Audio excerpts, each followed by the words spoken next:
Hello everyone. Christmas सुट्टीमध्ये घरी सोनूदादा आलेला आहे आणि सोनूदादा आल्यानंतर त्याची एकच फरमाईश असते की काकी व्हेज पुलाव बनव.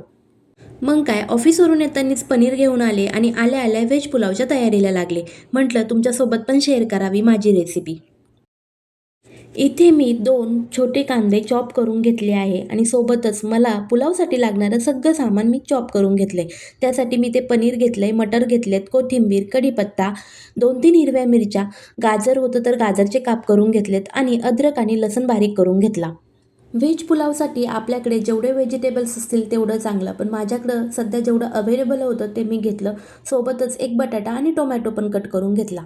आणि मी व्हेज पुलाव बनवायचा असेल ना तर ही व्हेज बिर्याणीचा मिक्स वापरत असते. मग तुम्ही याला व्हेज बिर्याणी पण म्हणू शकता. आता इथे मी प्रमाणात तांदूळ घेतले आहे आणि ते तांदूळ 15-20 मिनटं भिजत ठेवलेत. आता व्हेज पुलाव करायचं जरी म्हटलं तर खायला फक्त मी आणि सोनू दादाच होतो, कारण पारच्या बाबांना आणि बाईला मी वेगळा स्वयंपाक करणार होते. त्यांना व्हेज पुलाव जास्त काही आवडत नाही. म्हटलं त्या अगोदर आपण एका गॅसवर पुलावची तयारी करून घेऊया. मी शक्यतो पुलाव हा कढईमध्येच करते, कारण कुकरला जर लावला ना तर जास्त असा मोकळा होत नाही. कुकरमध्ये जास्त शिजला जातो. चला, आता सगळ्यात अगोदर मी कांदा तांबूस होईपर्यंत परतून घेतला. त्यानंतर तेल टाकले आणि तेलामध्ये सगळ्यात पहिले लसूण, अद्रक आणि जिरे याची फोडणी दिली. त्यानंतर थोडासा गरम मसाला वापरला.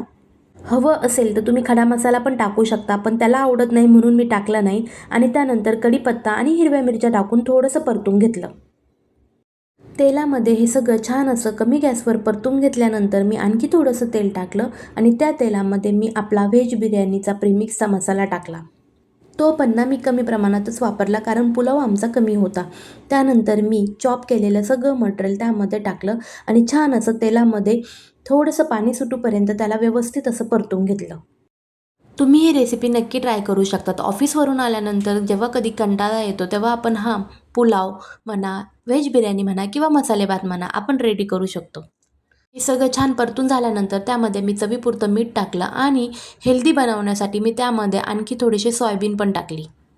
तशी सोयाबीन आमच्या घरात कोणी खात नाही, मग प्रोटीन जाण्यासाठी मी असंच मसाले भात किंवा पुलावमध्ये ॲड करून टाकत असते.